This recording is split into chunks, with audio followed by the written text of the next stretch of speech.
Welcome to Grant's Rock Warehouse, and tonight we are looking at the legendary power pop band, The Beat. I want to welcome Stephen Schnee and Peter Kerr here tonight, so without any further ado, let's get this one rolling.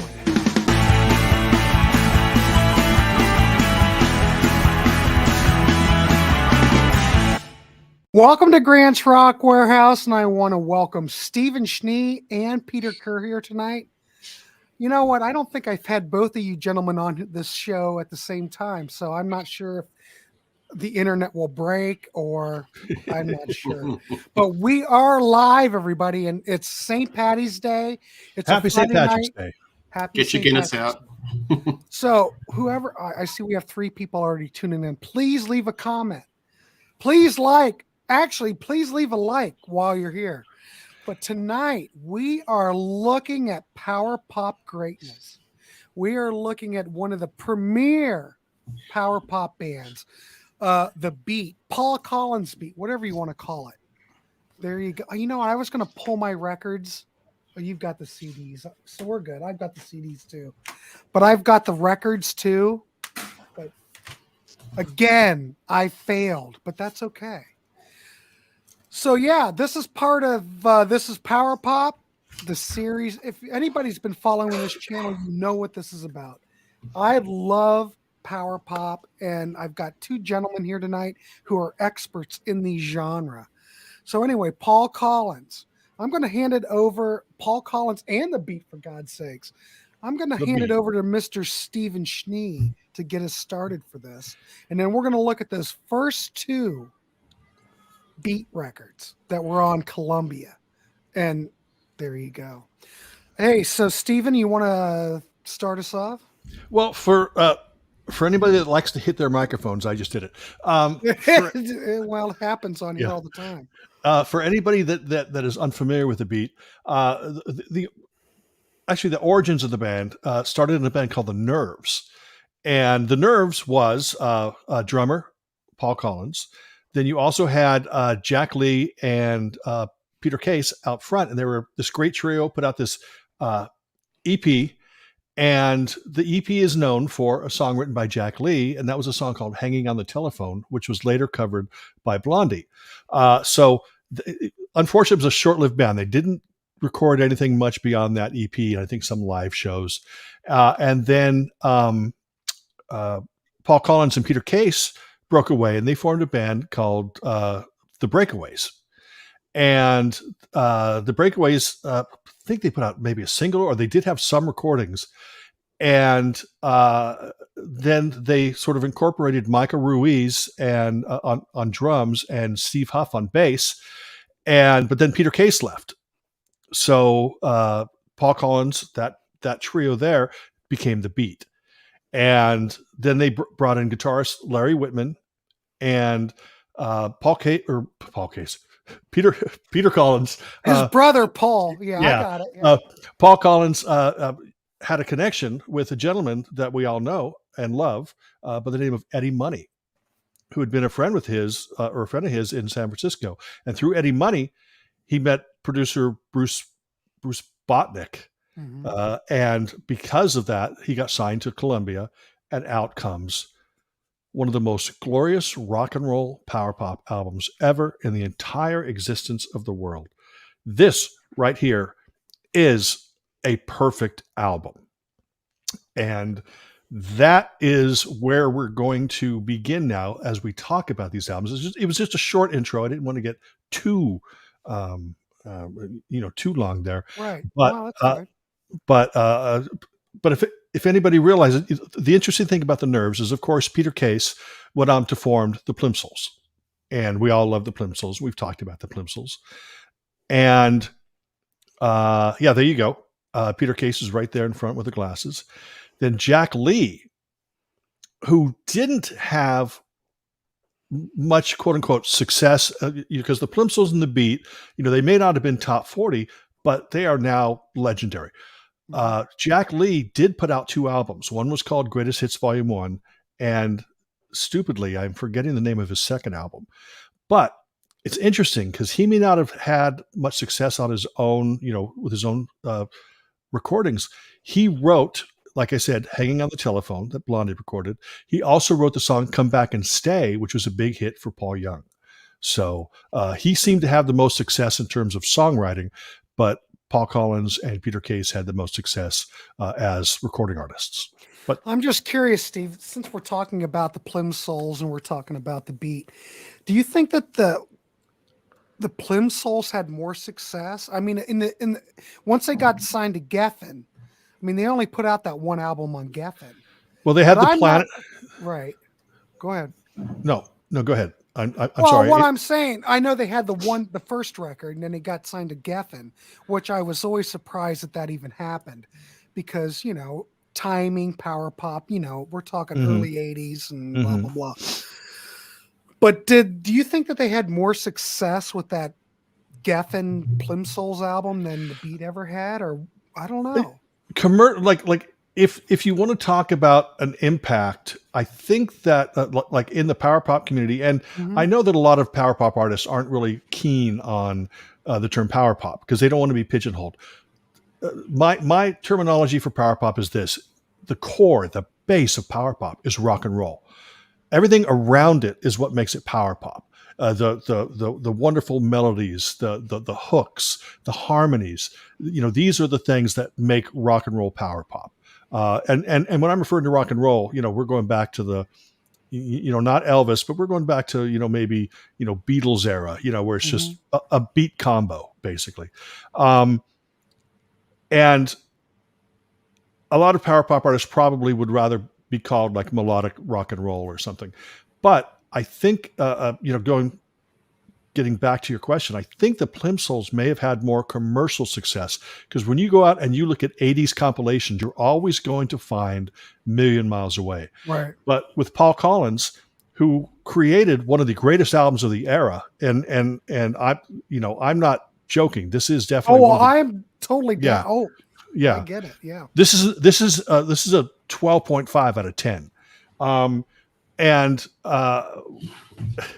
when what it comes down to is you've got Paul Collins songs or beat songs will only appear on like power pop compilations or Django pop or whatever, but the Plimsolls will appear on a variety of, it was in the movie Valley Girl. Valley, right that's probably where it got its biggest boost. Yeah. If you would have, if the beat would have been on there, it would have probably happened to them.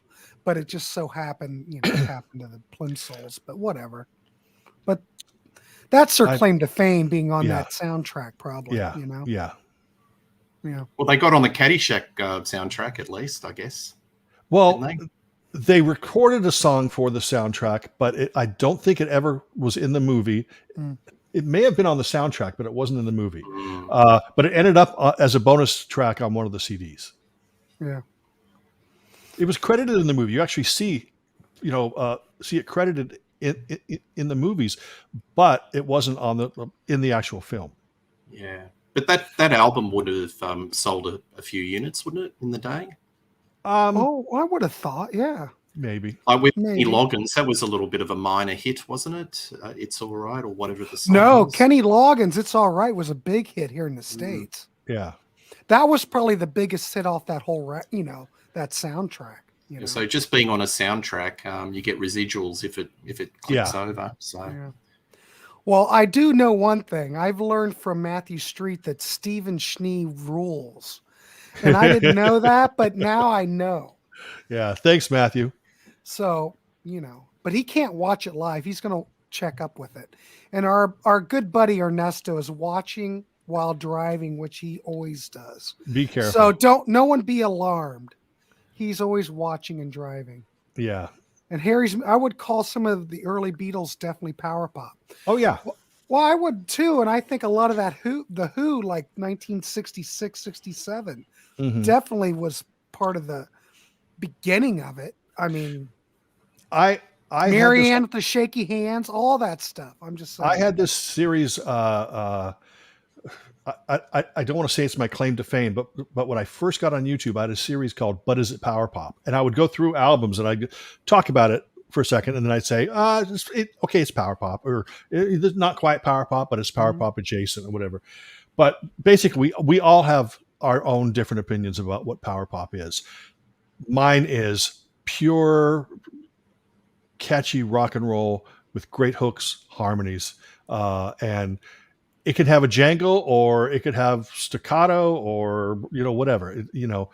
But there's a lot of great power pop out there that and this album, it made such an impact on me that I remember what it smelled like when I opened it. The smell of the newly printed inner sleeve. Well, you know what, Stephen, before we go over to Peter Kerr, I'm just curious, since you brought that up, how did you come in contact with this record? When I'm sure you were a wee lad, but how did this even, because you're out in California, so you might have a little bit more of a chance than we would here in the Midwest, or maybe in Canada, or Australia for all that matters. So I discovered, this band that's right here. Mm-hmm.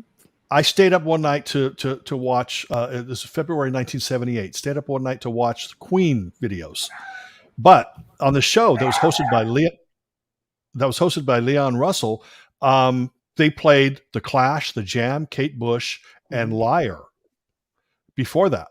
And I fell in love with The Jam. I'd never experienced anything like it. Right then I go, yeah, this is punk rock, but these guys are the Beatles of punk rock. They have Rickenbackers, they have suits, ties. And then ever since then, I would take my allowance or my Jack in the Box money. I worked fast food at that time. I would take that money and I would go buy anything that looked cool and the band's name started with the. So I saw that beat. I'd never heard it before. And I said, these guys look cool. Mm-hmm. Took it home.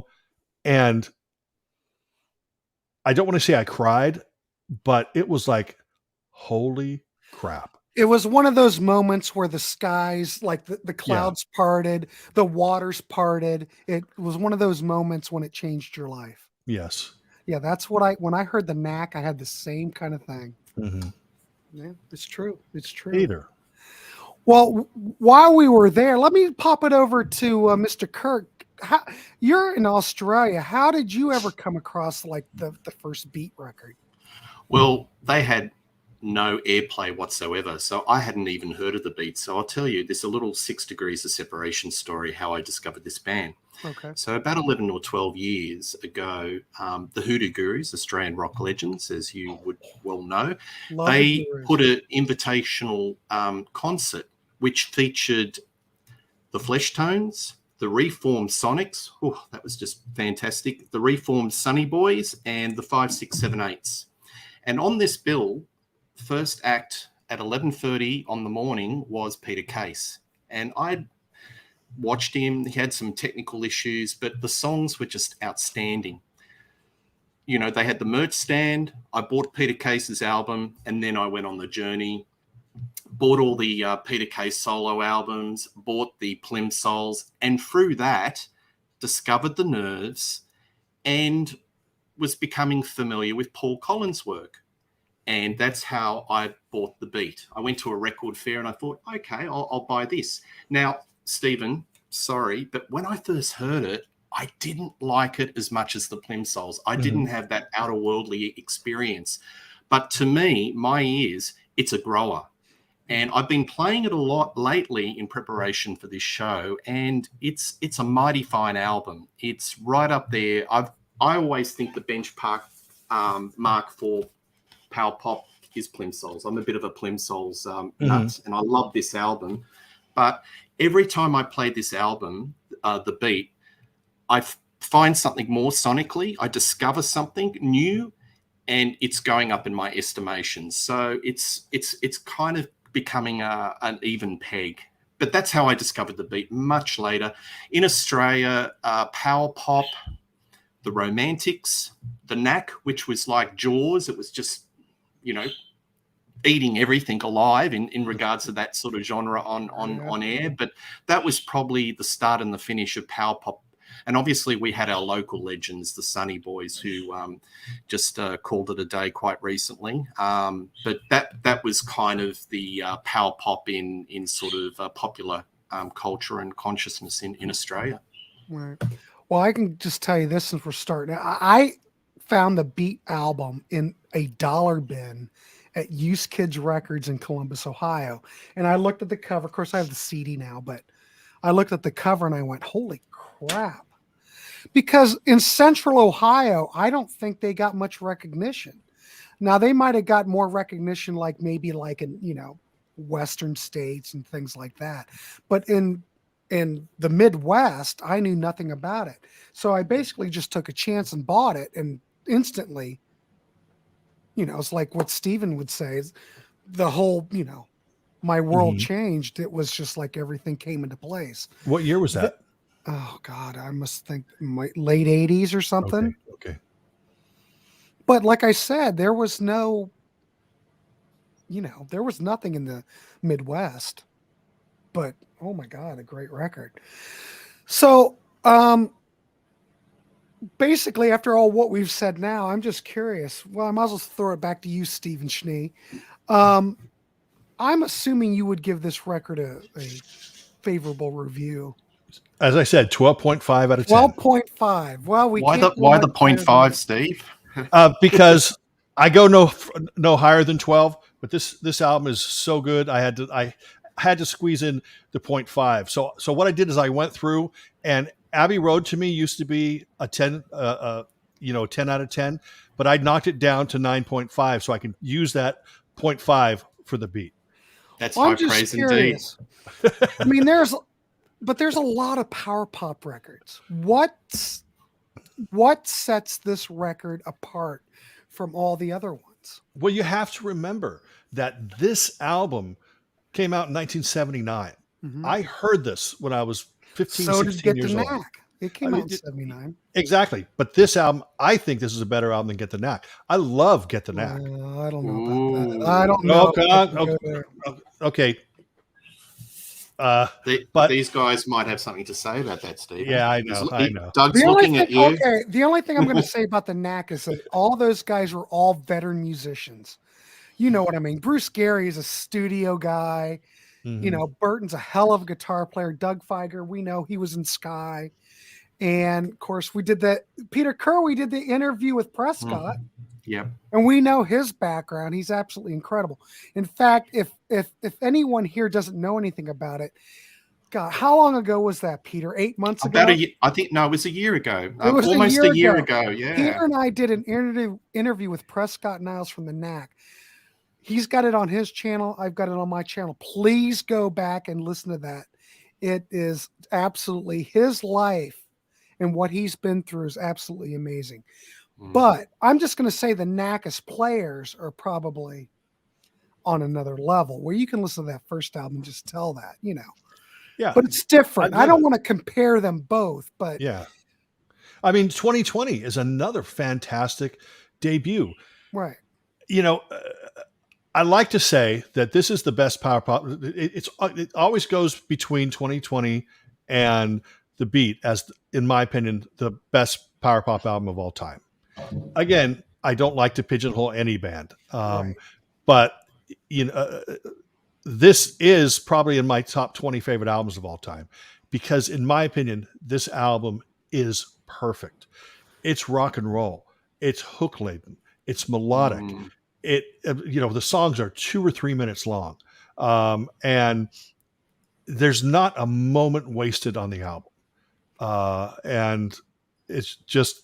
And the thing about it is that we have to let people know that this is The Beat.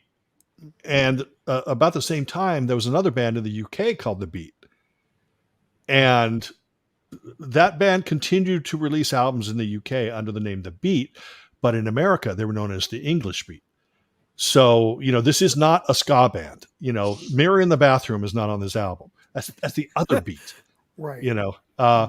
But in my opinion, just I can't say. Like I said, why do I still remember the smell of the inner sleeve? Right when you because I bought it when it was brand new, so the ink probably wasn't even dry yet. So go ahead. So we got a 12.5 for Mr. Schnee. I'm going to throw it over to Peter Kerr. Peter Kerr, then I have some couple of questions after that, and then we'll go to the next record. I've got to just say, Peter Kerr, what is your thoughts on this record? Oh, I love it. And I've got to just say, Stephen, I love your enthusiasm for it, because I've got those same experience with certain records, just the freshness. I like this album a lot. To me, I think it's power pop with a foot in nostalgia. So it goes back to very much to that beat sound of the early Beatles. It could fit in that era in a lot of these sonic wheelhouse between 63 to 66.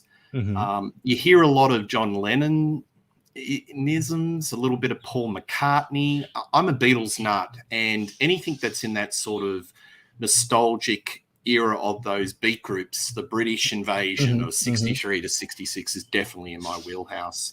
I think there's one song that seems to have a little bit of legs that has taken a life of its own, is Walking Out on Love. Billy Joe from Green Day has been a big supporter of this song, and this was actually featured in the American Idiot Broadway musical, which I was lucky to see on Broadway, and it's been featured.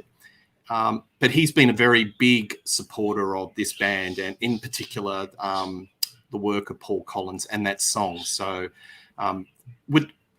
Stephen, would that be fair to say that was the breakout song, or the song that should have, could have, been the uber hit off the album, like They're My Sharona?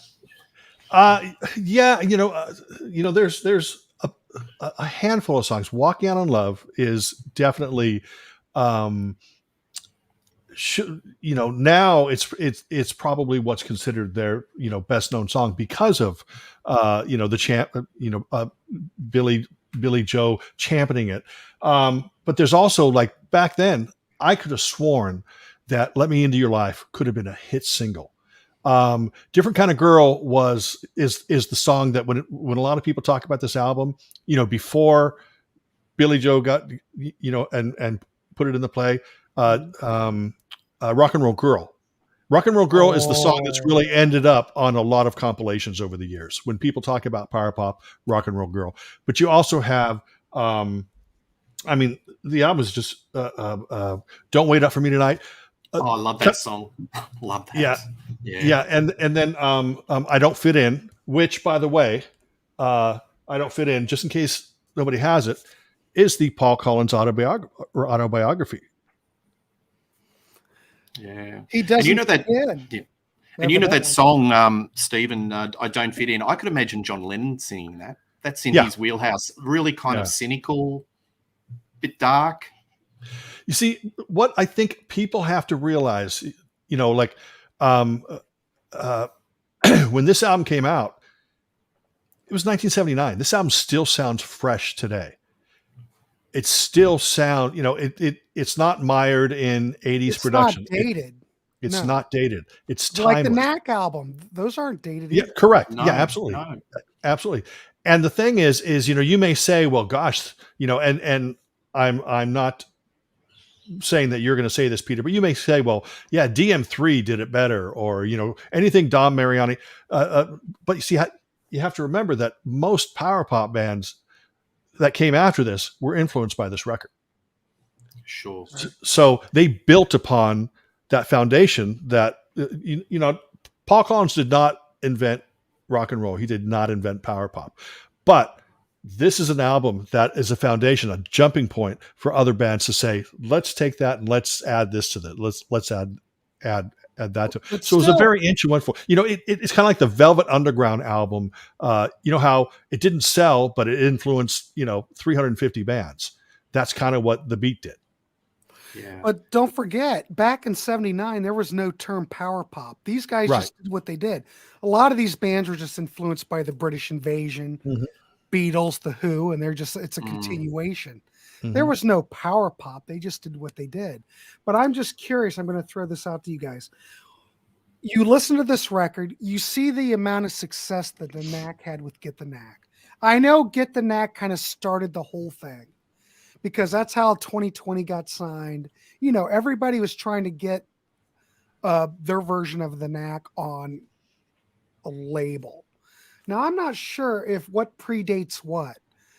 I'm not sure when the beat came out as opposed to Get the Knack, but Get the Knack was first, I think. it was okay. So maybe Columbia's looking at the band going, holy crap, we need to get them on. We'll have our own Knack. Mm-hmm. But I want to throw this out to you, gentlemen, because obviously the first Beat album wasn't successful. In our minds, we listen to the music, we think it's absolutely great. I get it. But why do you think that I don't want to say it failed. I'm not even sure if it charted. I don't have the charts in front of me. But why do we still look at Get the Knack, but maybe we don't look so much to the beat? I'm just curious. Why do you think it failed? I don't want to say it failed, but it wasn't a hit. Did. You just did. Okay. Well, I didn't mean to, because I love the record. 2 words, My Sharona. That song is a masterpiece and so damn catchy and so heads and shoulders above its competitors as an individual song. Mm-hmm.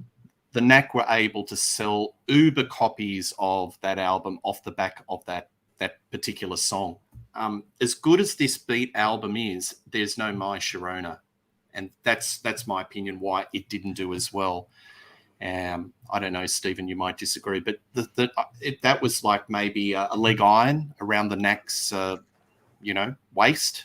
It was such a huge success, but at the other side, they couldn't record or produce anything that was as successful or maybe as technically as good as that particular song. Yeah, I mean, I'm going to agree. I'm going to agree. I mean, I can look at things. I guess the term would be objectively. Well, you just kind of have to look at it in a neutral way. Yeah, I prefer anything off of the Beat album. I prefer anything off of this album over My Sharona. Okay. But My Sharona is a brilliant song, which tells you how much I love this stuff. I understand, but you see, My Sharona is a much more. It hooked people, this album.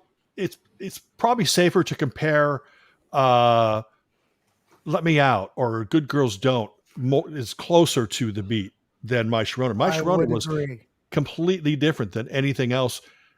I mean, the Knack couldn't even redo My Sharona. They tried to do it with Baby Talks Dirty and they failed.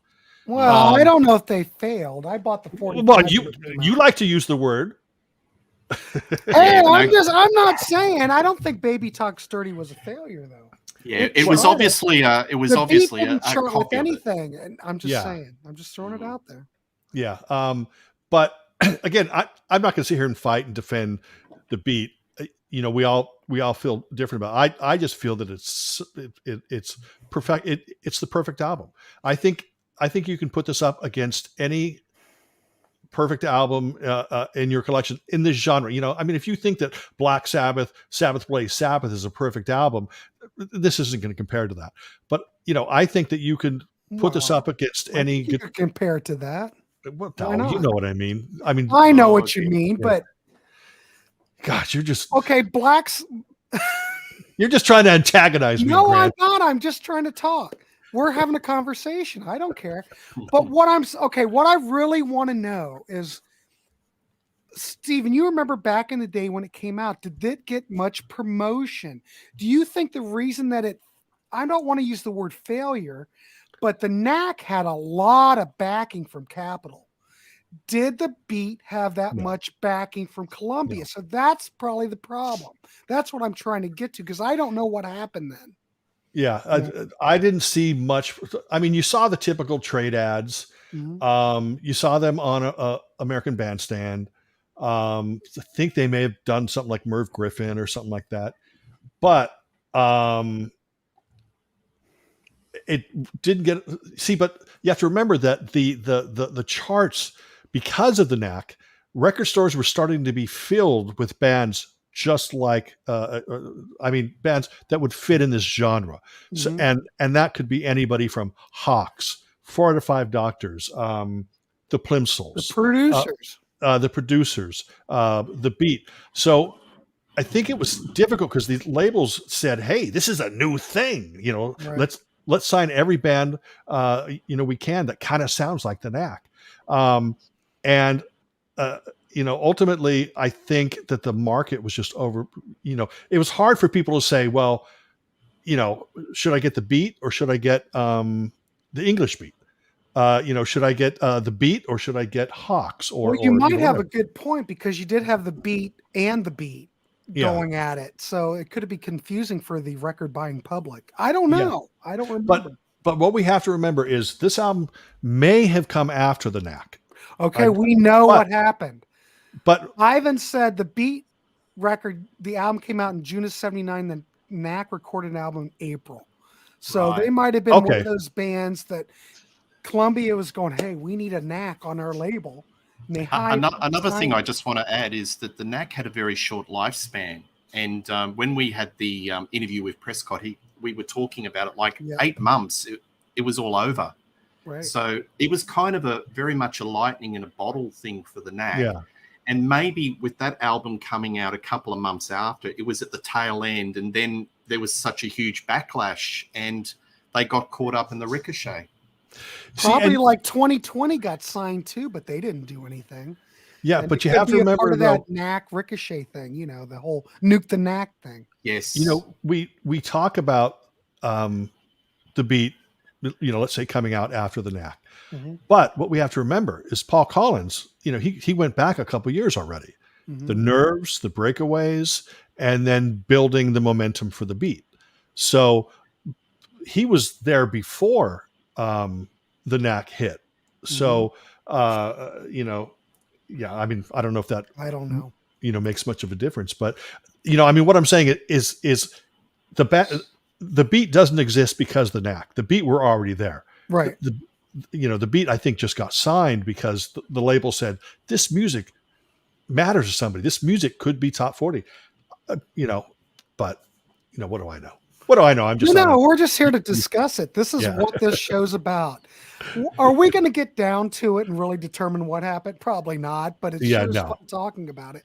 Yeah. But all I'm going to say is that Steve gives this a 12.5. I'm just going to say, Peter, what do you give this record out of 10? I'll give it a healthy 8, an 8 out of 10. Healthy 8. Yeah. There's nothing wrong with that. I would probably give it, geez. Do I like it more than Get the Knack? God. I'm going to go with Mr. Kerr, and I'm going to give it a healthy 8. I think it's a great record. But there's some reason it didn't take off, and I don't know what it was.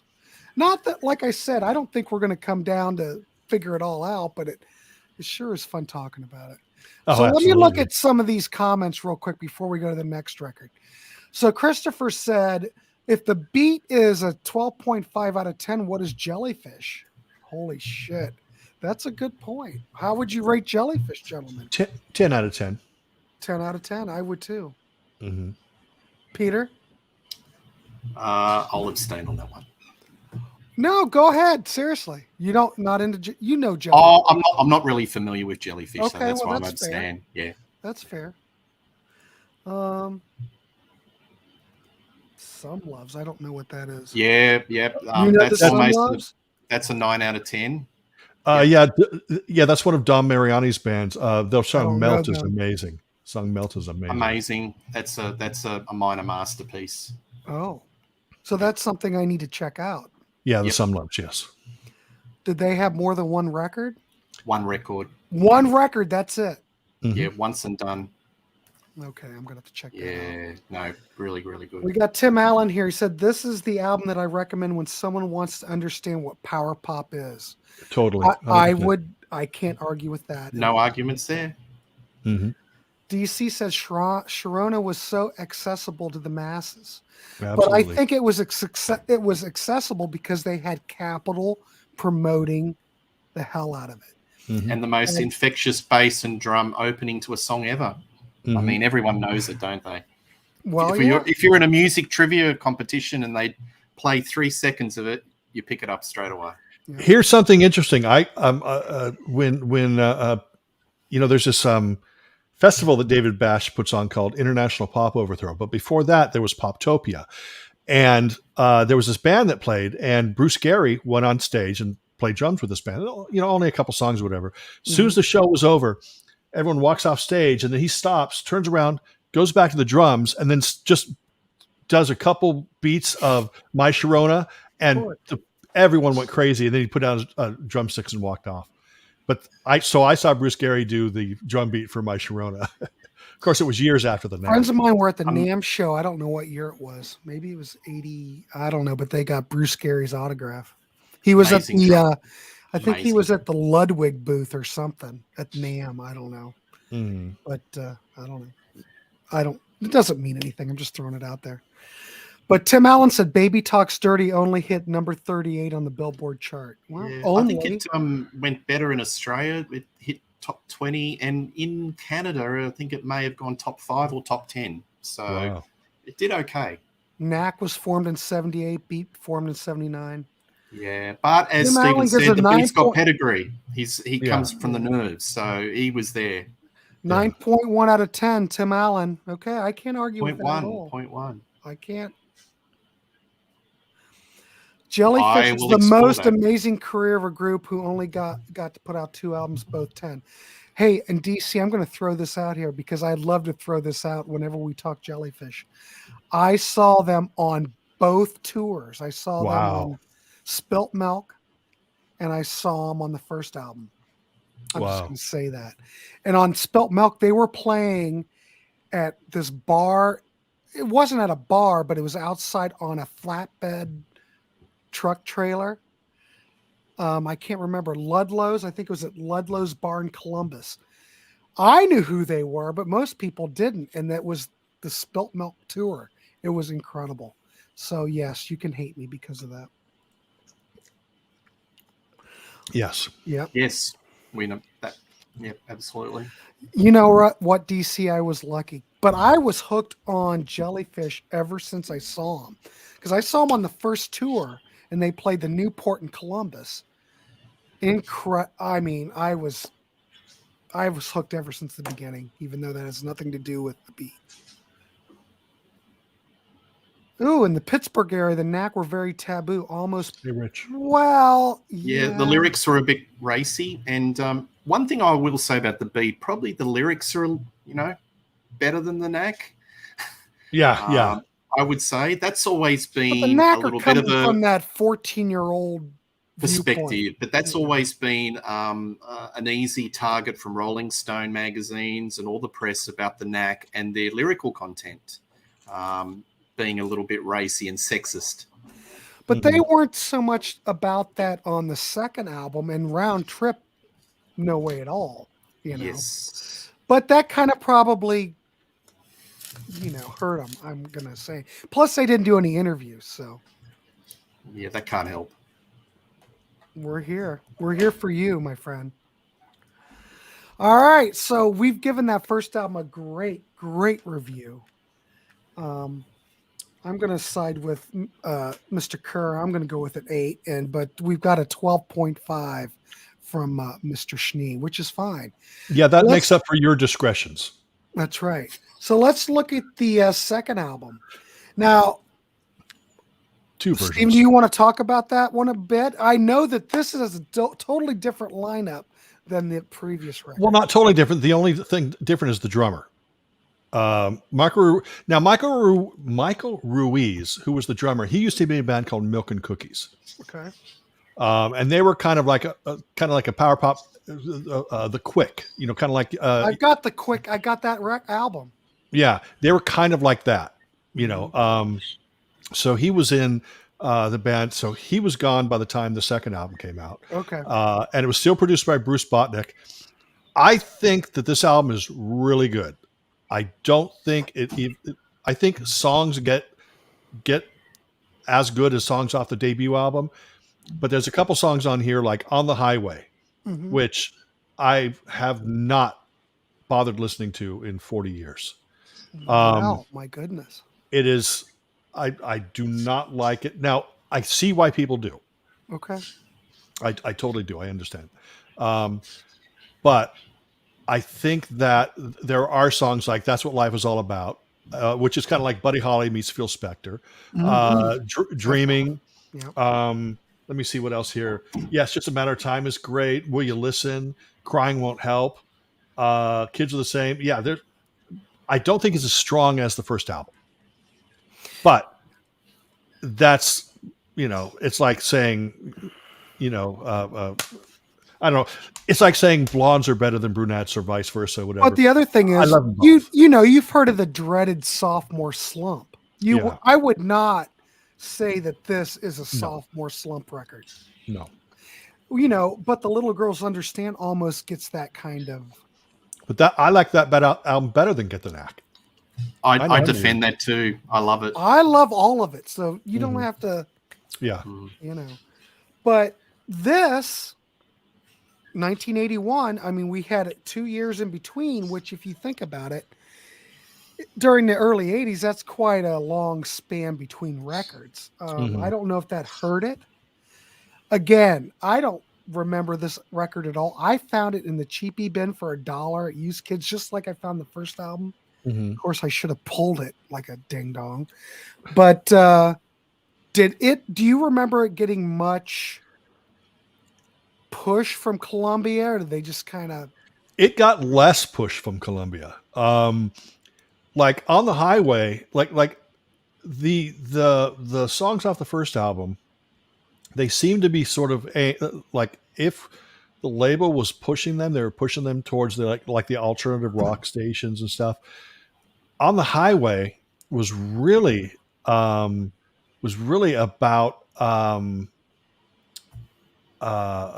it seemed like it was being sold as like an AOR track almost, because it's more of a rock and roll song and moves away from power pop and it's, I mean, let me be fair, it's not a bad song, but I just don't think that it fits with and that's really, you might have a good point, Tim. That's really funny. I was going to mention to Tim, or I mean, not to Tim, but to you guys, that this does sound like an album. They probably had this album recorded within a year. And, I mean, I guess I should read the book or go back and reread it again to find out why it took so long. But it seems like it's one of those things, like Tim says, record company interference, saying, we need a single, whatever. And it's like, well, you didn't push the first album, and there was at least 7 singles off of that album. And this second album, it's just not, but songs like Dreaming, I'll listen to that as much as I'll listen to anything off the first album. That's What Life Is All About, is pure 100% amazing, so. Well, if we look at the first album and we call that pure, absolutely brilliant, pure power pop record, I don't hear that so much on this record either. I think a lot of the tracks have the same type of cadence or sound quality. I'm not saying it's Bruce Botnick, but the songs are all very similar. I don't hear as much power pop, and that's not critiquing it. It's just a different record. You can't, it's apples and oranges. And it has been, several years between records. But I could see possibly that maybe the record company got involved.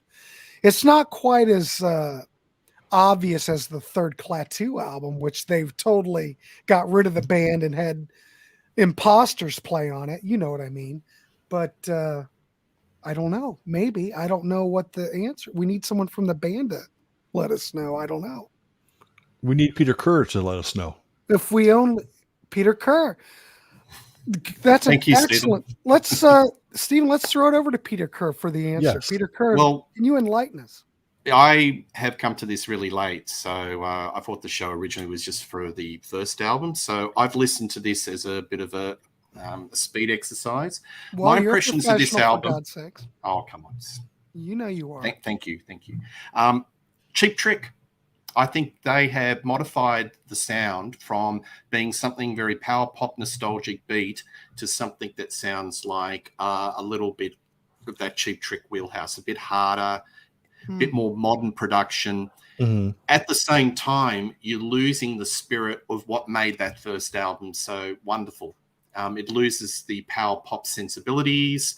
It loses the that sort of beat sound, the catchiness, and you're doing something that, to me, sounds like very much like a Cheap Trick album. And no disrespect to Cheap Trick, the beat and the Cheap Trick are two completely different entities. Right. The songs are less catchy. There's a bit of more social commentary. It's heavier. I also wrote down, to me, this may be their round trip album.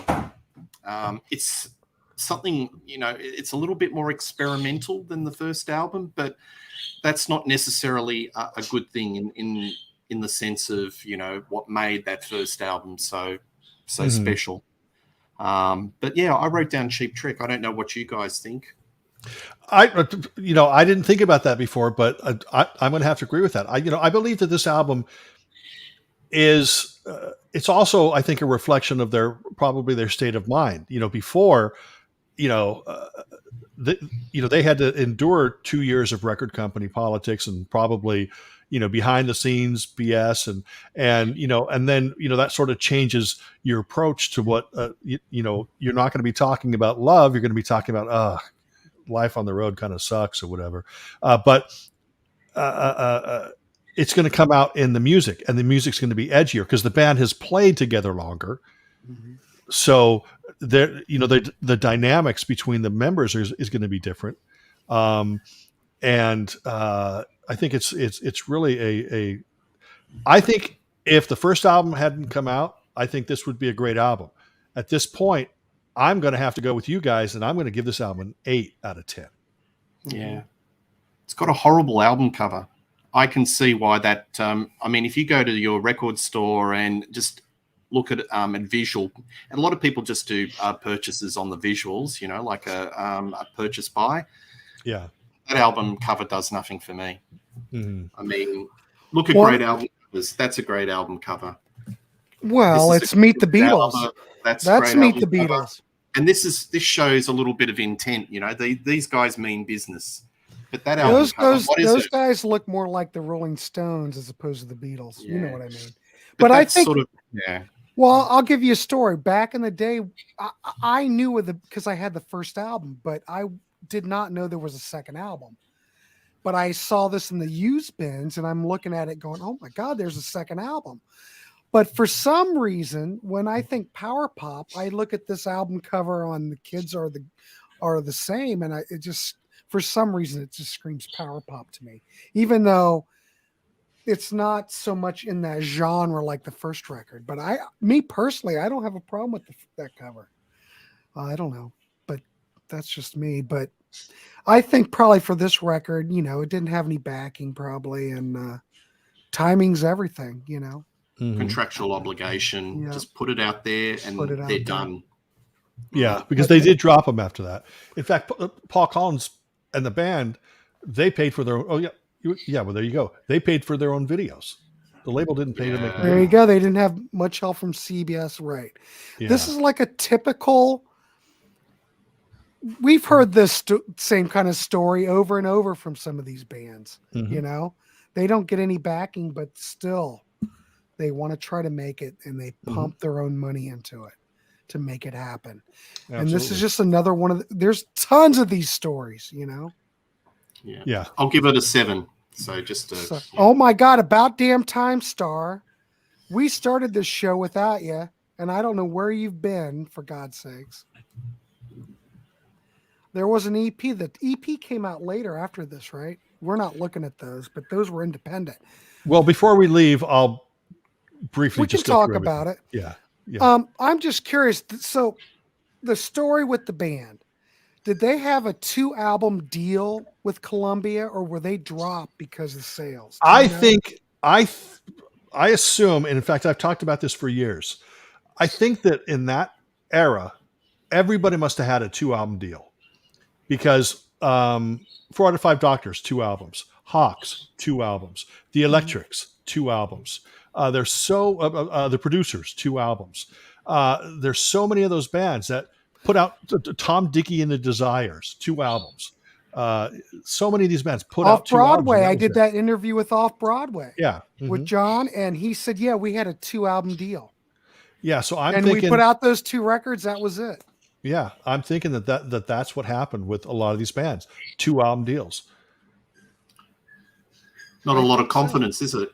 Exactly. I don't think the record companies had much confidence in the whole, whatever the Knack was bringing to the scene. I don't think they had much confidence. It's probably good on their part because, as you can see, it fizzled out. The Knack must have had a 3 album deal, evidently. Stephen, quick question for you: is a 2 album contract unusual for those times? See, I was just going to say this. I think that must have started in the late 70s, early 80s. Because if you look at an artist like in the 70s, you go back to Lee Michaels, or you go back to Sean Phillips, or whatever. These guys, the labels allowed them to build their career. It allowed them, like Lee Michaels put out like 10 albums. He had 1 hit. Sean Phillips, I don't even remember if he had a big hit. I don't know. I think he did, but I don't remember what it was. Yeah. So these artists were allowed to grow and to try different things over a period of, it seemed like 7, 8, 10 albums. Whereas starting in like the late 70s, early 80s, it was like 1 and done or 2 and you're out. And it was just very, very strange. And I think now I think it's worse than ever. I mean, there are bands that could put out an album and have a top 40 hit, but that album doesn't sell over 100,000 copies. They're dropped. Well, actually now 100,000 copies is a number 1 album. I think now a number 1 album, all you have to do is sell 25,000 copies and you're number 1. But back then, I agree. Go ahead. I'm sorry, Peter. No. I was just saying I agree with everything you say, because like someone like Lou Reed, who only had 1 commercial hit, but he was supported on his record label for like 20 years, and a lot of his albums sold diddly squat. So in the early 70s, I think they had a different sort of, Well, look at Tim. Took Springsteen 5 albums to have a big hit. Yeah. It's funny, though, that they hung on to him that long, waiting for him to come up with something. But he also was a critic's darling, though. He never was out of favor with the critics. So that might have been that had to have helped him. They might have hung on to that, but maybe they saw something in him that they stuck with him until it happened. I don't know. Good to have friends on the Rolling Stone magazine, isn't it? Yeah, it kind of helps. Jan Wenner, I think they're buddies or whatever. Of course. No, I think it was John Landau. Didn't John Landau write for Rolling Stone and called Bruce Springsteen the future of rock and roll? And then actually he became Springsteen's manager after that. But I'm sure Jan was all into it. Yeah. There you go. Mm-hmm. But hey, it worked. I mean, it worked. But you know what? There are people that hold this beat stuff in higher esteem than they'll ever hold Bruce Springsteen. It's all depends on who you are and how it touches you and how it affects you. There are people that, I can totally understand, why the first Beat album is going to get a number 8 from both of you guys. It's because it doesn't hit you in the same way it hits me. It's very similar in very similar ways. Oh, I see its brilliance. Don't get me wrong. Mm-hmm. But don't forget, I was swept into the whole Knack thing in 70. That's what my entry drug was. Because I was a big Beatles fan, okay? And think about 1979, disco's going, blah, blah, blah. And when the Knack hit the scene and they had that push from Capitol, it was like, well, at least for me as a kid, 12, 13, it was like, oh my God, this band's kind of like the Beatles. Now, don't get me wrong. They are not in the same level as the Beatles. Don't get me wrong. Right. But they were very similar to what had came before with what I'd loved.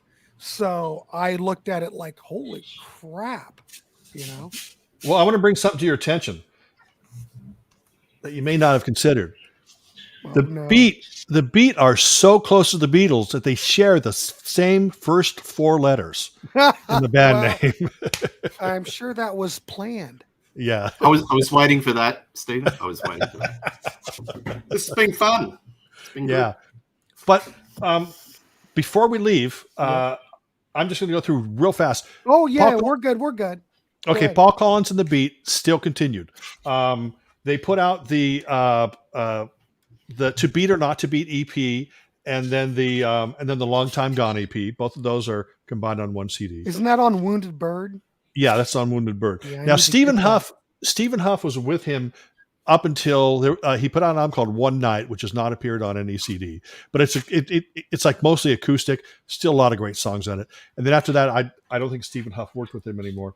But there's also the Paul Collins Band, and I haven't heard that at all. This is more like a rootsy Americana album. You know, he was still great songs, but he was moving away from that whole power pop type stuff. But he's continued to put out albums. There's one self-titled album that came out, I think, in Spain that I don't have. But there's another self-titled album. This is reissued with bonus tracks.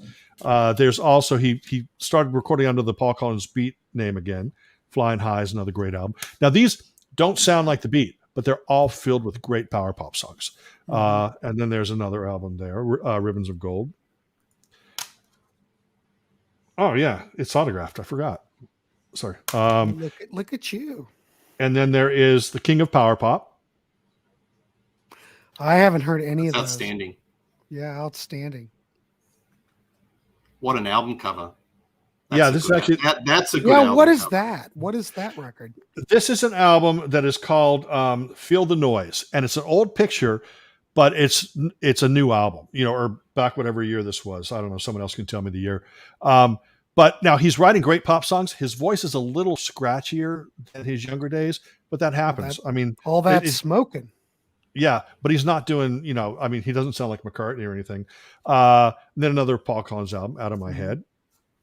And then, and then that's it. And then there was a Paul Collins Beat. I couldn't find it before we made this video, but it came out a couple years ago. It came out the same time. Came out at the same time as his book, which again I'll show you here. It's called I Don't Fit In, and it was a collection of like unreleased demos and cassette demos and cassette recordings. The sound quality is not all that great, but I mean it's a legit release. But it's a great time capsule to show you what he was doing, and a lot of the songs are previously unreleased. So it's the only place you're going to find the songs. That's fantastic. Excellent. Gentlemen, I think we covered it. I think we can recommend both of these records. Yes. Obviously, the first record, if you're into power pop or you need more power pop, or if you haven't heard it, highly recommend it. But like I said, I forget, Peter, you give this, what, a 7? Yeah, 7. I think 7's fair. It's almost as good as that first Beat record. A little bit different, not quite as power pop, but still the songwriting, the production. You've got Bruce Botnick. The band sounds great. Mm-hmm. I'm just saying. Yeah, and worth picking up. Yeah, just to let you know that I mean, if you want to go out and you want to buy like later period Paul Collins, mm-hmm. he's back to writing great, catchy, short pop songs on these 3 albums that all came out on Alive, which was part of Bomp. And like I said, his voice is a little scratchier, but there are some songs on here that give me the chills, just like the first albums. Are they the first 2 albums? No, but he's also not that same guy. He's 35, 40 years old. Well, what did John Lennon say? You're only 25 once. Yeah, exactly. That's true. Yeah. All right, gentlemen. Thank you very much for coming on. Thank you. Stephen Schnee, Peter Kerr, power pop greatness right here in front of me. All right, gentlemen, until we do another show, which I'm sure we will, I want to wish you a good night. And I want to thank everybody for tuning in, leaving a comment. I love doing these live shows because I love interacting with the people. And I want to thank everyone, but please leave a like too. And if you haven't subscribed, please do that. And check these gentlemen out. I don't think I have Steve. I don't think I've got your link in I'm going to add you to my, I think I've got you in there. Anyway, subscribe to Peter Kerr's channel, Rock Daydream Nation, and to Mr. Schnee's channel. What's your? It's just Peter. It's just what is it? Steve Schnee. What is it? Stephen Schnee. Yeah, But can I promote a video on Peter's channel? Sure. Go Peter ahead. On Peter's Rock Daydream Nation. It's self promotion too. We did Peter and bicyclelegs and myself. We talk about our favorite Mental as Anything songs from 1979 to 1989, and they're a wonderful band. If you love a band, I describe them like this: Squeeze meets Nick Lowe's Side of Rock Pile. So if you love rootsy, melodic, glorious pop, a great band with 4 strong singer-songwriters, Mental as Anything, great band. But you'll learn a lot by watching Peter's, not by me, but Peter and bicyclelegs, they're Australian. Yeah, so they know they have the one up. Yeah, exactly. They have that funny accent. Thank you, Stephen. Yeah, they sound Thank funny. you, Stephen. All right, Thanks, gentlemen. guys. We'll see you. Good night, everybody. Have a great All St. right. Patty's Day. And I'll see you guys tomorrow. Stopping tomorrow, 1 o'clock. We're doing the 80s listening party. All right. Good night, everybody. We'll see you. All right, see you. Good night. Bye. Bye.